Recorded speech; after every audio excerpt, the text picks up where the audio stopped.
umatnya memelihara kucing, karena kucing memiliki beberapa keutamaan menurut Islam. Berikut adalah keutamaannya menurut Islam. Yang pertama, kucing bukan hewan najis. Dari Abu Qatadah, Rasulullah SAW bersabda, "Kucing ini tidaklah najis. Sesungguhnya kucing merupakan hewan peliharaan yang sering kita temui dan berada di sekeliling kita." Hadis riwayat At-Tirmizi. Di dalam riwayat Abu Daud diceritakan dari Kabsiyah binti Ka'ab bin Malik, dia adalah istri dari anak Abu Qatadah. Wanita ini mengatakan bahwa Abu Qatadah pernah masuk ke rumah, lalu dituangkanlah air wudhu padanya. Kemudian tiba-tiba datanglah seekor kucing. Bejana air wudhu lantas dimiringkan, lalu kucing itu minum dari bejana tersebut. Abu Qatadah pun melihat wanita tadi merasa heran padanya.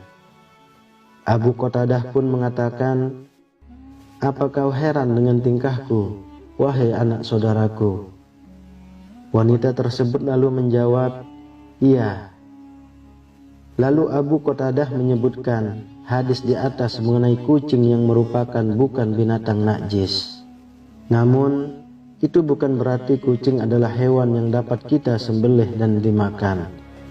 Berbeda dengan hukum memelihara anjing dalam Islam. Kucing tidak najis dan bukan binatang yang haram untuk dipelihara. Namun, kucing merupakan binatang haram dalam Islam untuk disembelih dan dimakan. Lalu yang kedua, menjadi timbangan kebaikan saat kiamat.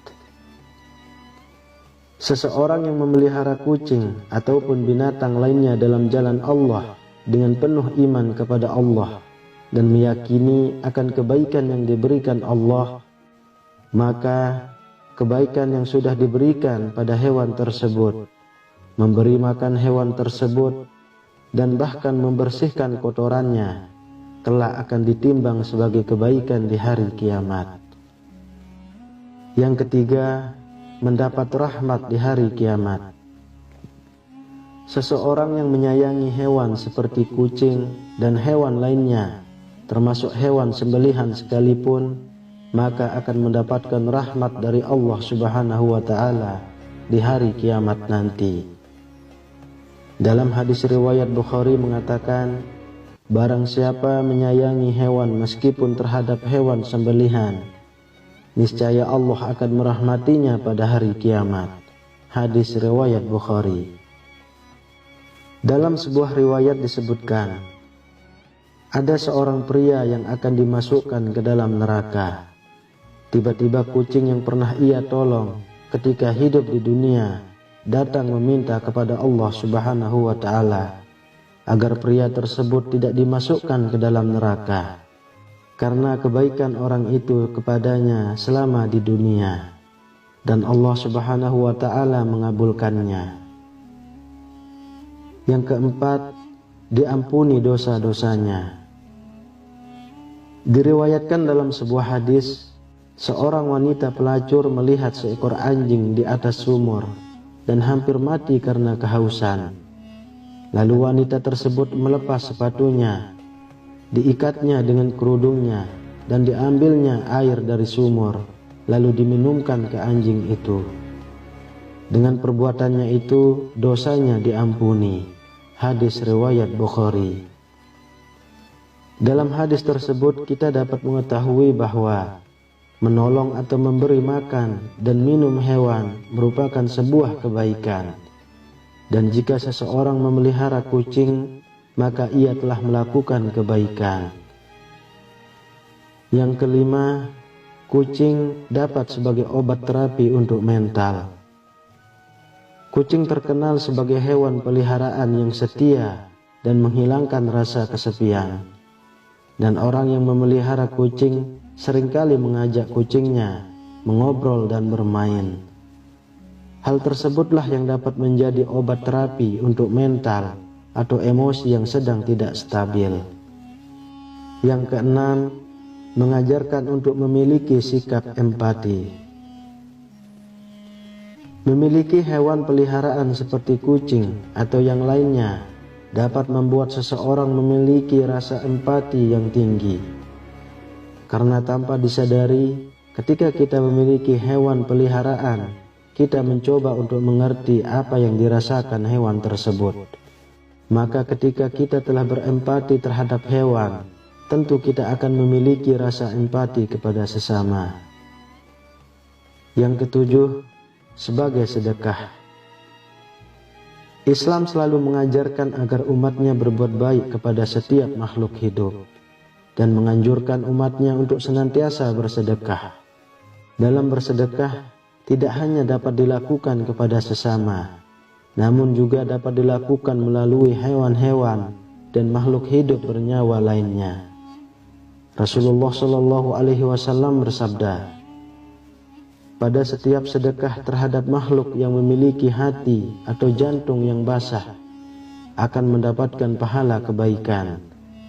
Seorang muslim yang menanam tanaman atau tumbuh-tumbuhan yang kemudian dimakan oleh burung-burung, manusia atau binatang, maka baginya sebagai sedekah.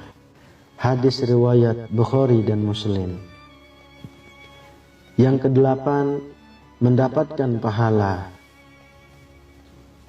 Dengan memelihara dan menyayangi kucing dengan baik, maka kita telah melakukan kebaikan. Dan telah dikatakan dalam sebuah hadis bahwa memberi makan setiap makhluk yang bernyawa adalah sedekah. Dan hal tersebut dapat mendatangkan pahala. Namun, sebagai muslim yang baik, janganlah berpaku pada pahala yang didapat. Lakukan semua itu karena niat tulus semata untuk ridha Allah Subhanahu wa Ta'ala. Yang kesembilan, mengajarkan untuk saling menyayangi.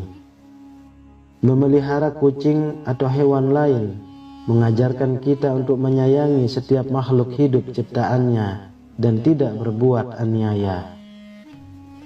Kemudian yang kesepuluh, Rasulullah Shallallahu Alaihi Wasallam sebagai teladan. Dengan memelihara seekor kucing, seseorang telah menjadikan Rasulullah Shallallahu Alaihi Wasallam sebagai teladannya. Karena semasa hidupnya Rasulullah menyayangi setiap makhluk hidup ciptaannya dan tidak berbuat aniaya.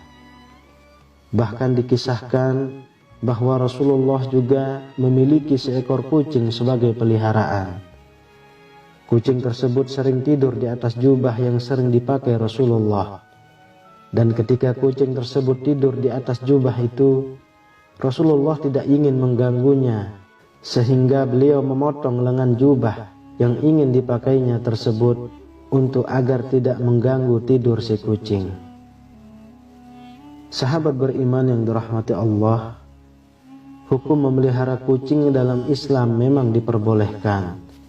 Namun hal tersebut tetap ada batasan-batasannya. Sebagai muslim, kita tidak boleh menyayangi kucing melebihi cinta kita kepada Allah Subhanahu wa Ta'ala. Dan jangan sampai membuat kita melupakan kewajiban kita kepada Allah Subhanahu wa Ta'ala. Segala sesuatu perkara telah Allah berikan aturan dan ilmunya melalui sumber syariat Islam, yaitu Al-Quran dan hadis. Maka dari itu, sebagai muslim yang baik, kita haruslah mengikuti sumber pedoman dan dasar hukum Islam yang ada. Wallahu a'lam bishawab. Demikian yang bisa saya bagikan, semoga bermanfaat untuk kita semua. Amin ya rabbal alamin. Assalamualaikum warahmatullahi wabarakatuh.